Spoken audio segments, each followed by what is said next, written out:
Thank you for listening to the Midwest Horse Fair Outside the Arena podcast, where we share wonderful real-life stories and expert advice from equine clinicians and entertainers from around the country who have been a part of the largest three-day horse fair in the USA. Our first series will include several interviews conducted during the 2025 fair. This is Kelly Kenny, the Midwest Horse Fair Coliseum announcer. We hope you'll stick with us to learn more about the fascinating lives of these experts outside the arena. Welcome Outside the Arena, the Midwest Horse Fair podcast. We are here with Emily. And just to start off, could you maybe give us a little background on who you are, introduce yourself? Sure. I'm the owner, president, trash taker outer of Eclectic Horseman Communications. We publish Eclectic Horseman magazine. We produce the Horseman's Gazette video series. We also have an online membership to our website, publish books, do websites, do a little bit of everything. Wow. So Eclectic Horseman magazine. Where did that name come from? What does it mean? So eclectic means taking from a variety of sources, but only the best. So I feel like that word, even though it's hard to spell and is a new word for some people, it really says what we are. So I focus really on only showcasing people whose talents I feel like are superior and who are going to be passing along really quality information to our readership. Oh, so now I feel like this is gonna, I don't want to open a can of worms or be controversial, but the best of the best. So who are some of those featured, artists, clinicians that you featured in your magazine? So I grew up really studying under like the Ray Hunt and Tom Dorrance School of Horsemanship. And so I feel like the folks that we do a lot of our work with are students of that kind of horsemanship. So Buck Brannaman, Brian Newbert, Joe Walter, Tom Curtin. Then we also do things with the people who are studying biomechanics and more of a scientific approach to how horses work. So Dr. Deb Bennett, Wendy Murdoch, and I'm really showcasing people who have a connection back to that way of looking at the horse's perspective and making sure that the horse's thoughts and feelings and well-being are being considered in the training process. That's interesting. I feel like, wow, that is just those are all icons on that list. And so I'd love to know, was there a defining moment that set you on this path? How did you get started? I mean, a magazine, this is crazy. Well, it's sort of a long story, but we moved across the street from a barn from Southern California to Colorado when I was in middle school, and I started cleaning stalls and trade for riding horses. The first trainer there was a wonderful dressage trainer, and so I sort of started on that path. And then she left to go pursue a show career on the East Coast, and the next trainer that came in was Mindy Bauer. And she was studying under the Ray Hunt School of Horsemanship, and one day, and she was watching me ride. I was still doing dressage, and she said, "Hey, do you want to start a colt in a Buck Brannaman clinic?" And I was like, "Yeah." What's a Buck Brannaman clinic? Yeah. So I sort of jumped in. I was in 8th grade, and it just sort of opened up a whole new world to me. I was still sort of doing dressage and then also exploring this other way of riding.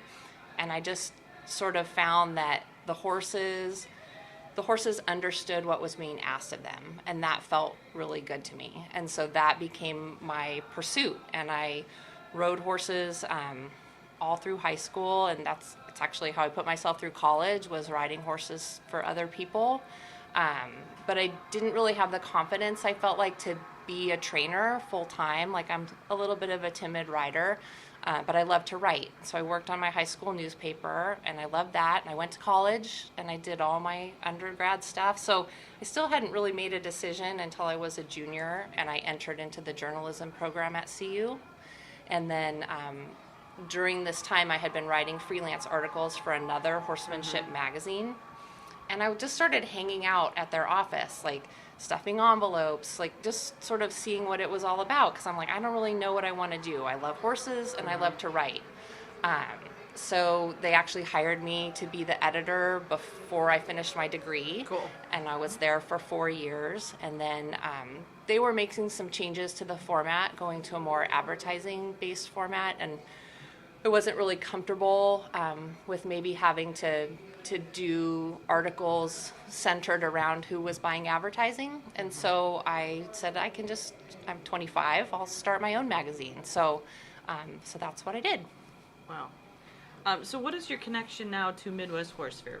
So I can't remember exactly how we got started, but I had some lovely visits with Terry and Laurie, and they asked if I would be interested in being sort of a partner throughout the year, doing articles with the clinicians and coming to the fair and having a presence here. And I have just had so much fun. Like, people told me it was big, but I was not prepared for like just the overwhelming amount of people.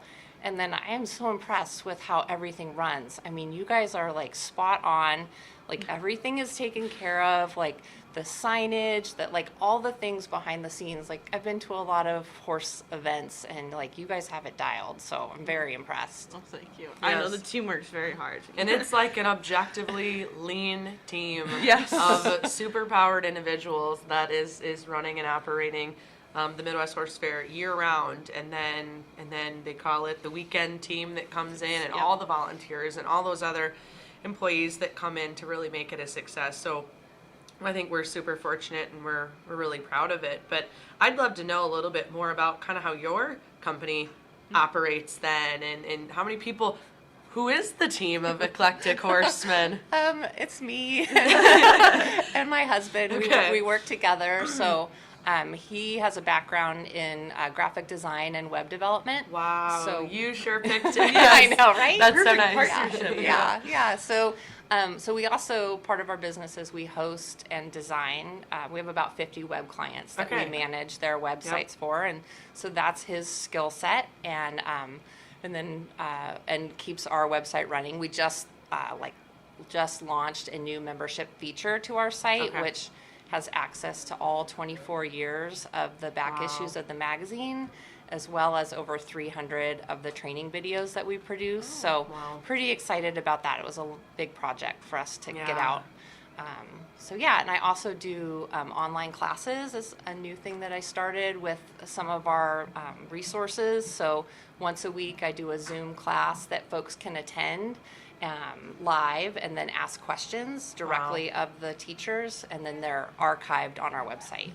That's so cool. I love the member experience, and how you're offering so much more than just, I guess, let's say, articles or back issues. There's a community that you've facilitated. So I feel like that's like a prime time for us to talk about the elephant in the room that is social media. And how are you utilizing the social media or just online content in general to shape modern horsemanship and equine education?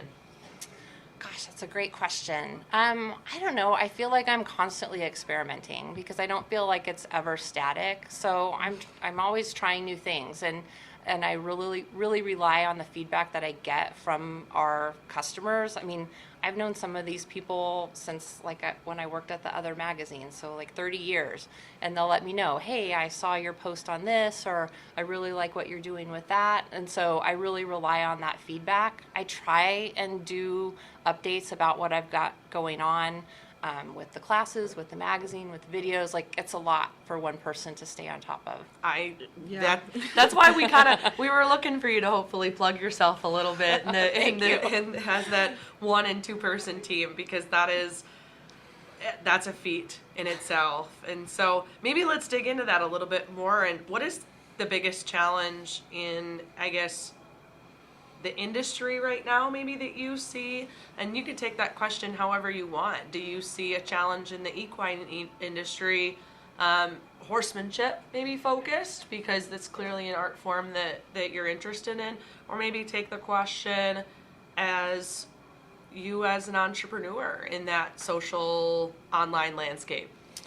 Gosh, gosh. Okay, you gave me lots of different I know, I'm directions to sorry, go there. sorry, It's sorry. a big question. Take them all. Take them all. Yeah, Yeah. I would say like probably our readership is aging, and so like I'm constantly trying to reach a younger demographic while still meeting the needs of my older readers. And so like I have a lovely column from Lee McLean that's starting, and she came to me and wanted to do a series on aging, the aging rider, and I thought this is perfect. And so still trying to do things with the technology that might appeal to a younger demographic, Yeah. People who are more comfortable on their phone using their technology.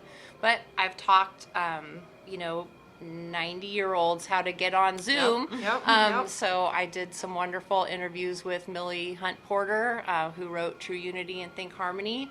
She was 94. It was her first Zoom interviews, and it was fantastic. Yeah. And then you go, it's really wonderful to be able to connect with people no matter if they can't travel. If I can't travel, we can still, be in the same room, so to speak, and have a conversation. Now, you've kind of touched on this throughout answering all your other questions, but you started this numerous years ago. How has it changed, evolved to what you're doing now compared to where you started at? I would say I just keep adding. I would say at the core, like the heart of the magazine is the same as when I started. I feel like I'm constantly improving, like I'm always trying to, present the information in a better way and work with my freelancers and try and have better articles. But I would say like that's sort of the rock of what I do, and then adding the different modalities of reaching people, because people learn in different ways. So like we added the video series. We were hired to produce some educational videos for Martin Black. And I thought, I can't do that. I can't film it. Let's hire a professional videographer and then I'll edit it because I feel comfortable with that.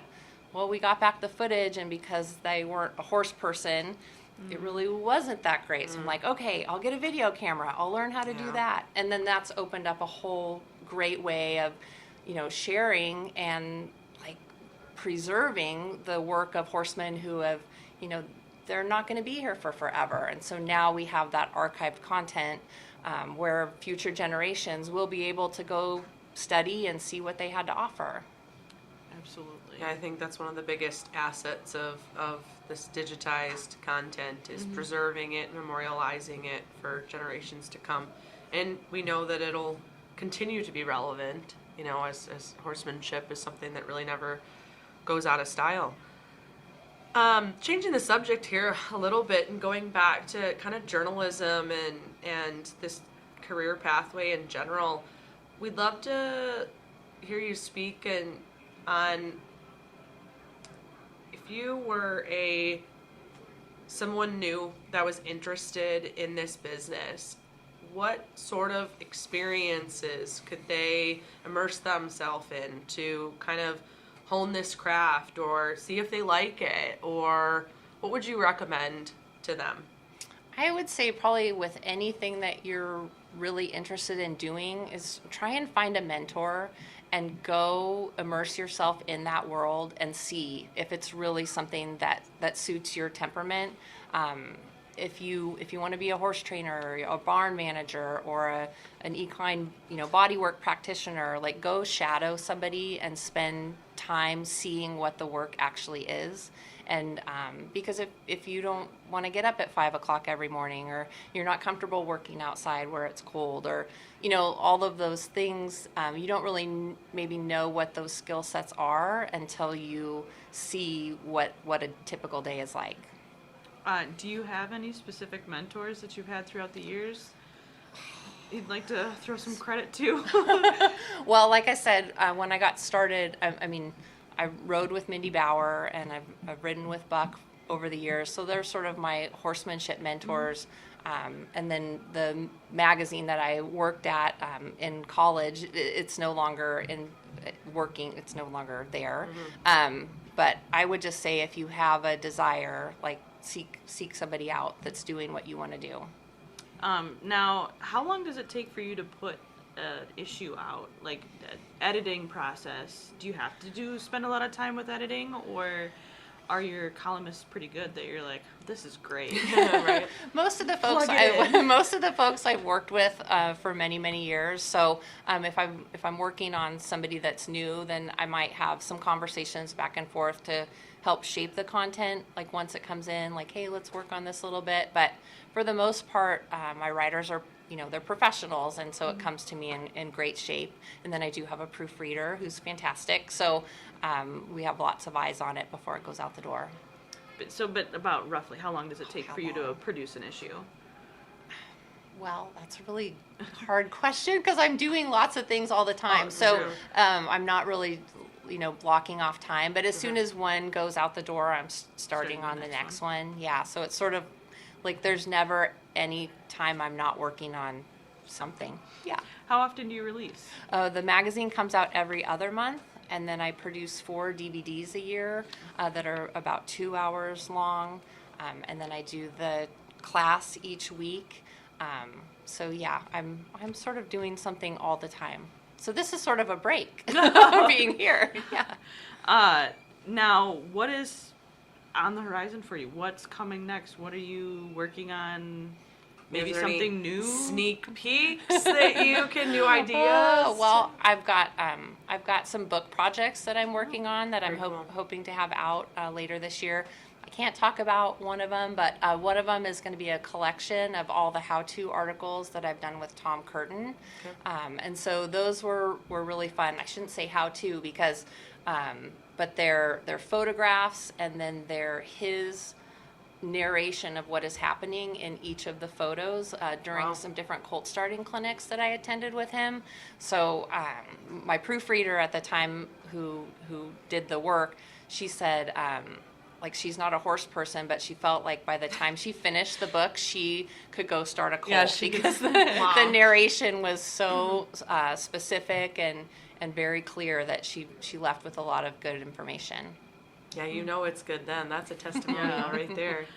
So now for somebody who maybe wants to get connected with you specifically or wants to follow you on social media or become a member, how would they go about doing that? Yeah, so our website is Eclectic Horseman, ECLECTIC Horseman, HORSEMAN.com.